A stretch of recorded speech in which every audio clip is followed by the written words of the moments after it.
Dionysus isn't just about sloppy drunkenness. Dionysus, in large part, is about the correct consumption of wine and any other intoxicants.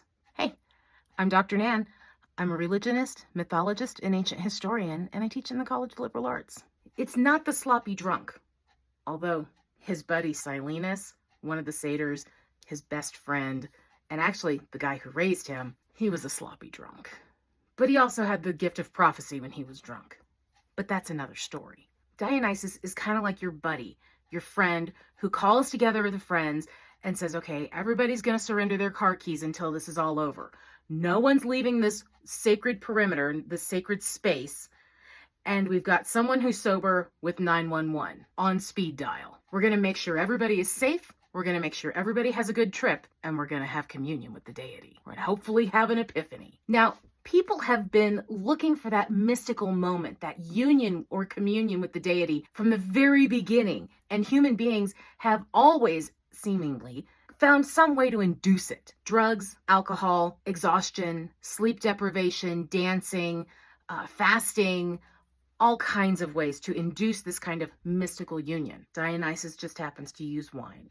But again, it was about the correct consumption of wine. It seems like mostly women engaged in the cult of Dionysus. That makes perfect sense. Women were so tightly controlled in the ancient world that having that moment of release, that ability to get out with your sisters, your mothers, your daughters, your aunts, your friends, and have that community of women was incredibly important. And the few times that you could do that during the year held incredible importance for your mental stability as well as your emotional health. Dionysus is deeply connected to the underworld. So he is a chthonic deity. He goes to the underworld to get his mom Semele and comes back up through the swamp. Rebirth. Dionysus is all about transcendence, which also connects to the underworld.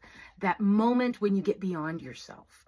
And we see this through this idea of drunkenness, but also through the idea of theater. And Dionysus is the god of theater. And if you have ever participated in a play, even backstage, you know there's some magic that goes on there. There's that beautiful time in the production when you're wholly focused on the art form and whatever else is going on here goes away. And if you're an actor, moving into that headspace of a character absolutely moves you beyond the self. Dionysus is a dying and rising god, an incredible archetype that we see across cultures.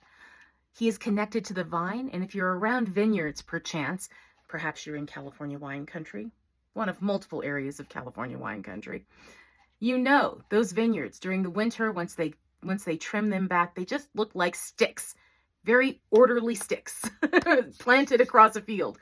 But come the spring, when they sprout again, spring into late spring, into summer, when they are just full of life, that's that dying and rising element.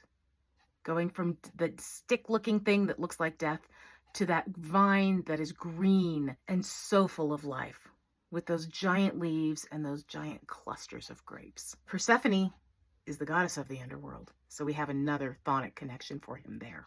Dionysus asks us to move beyond ourselves, beyond our own headspace, and move into a higher headspace, into a moment of communion, epiphany, of divine revelation, of joy. That's what I love about him.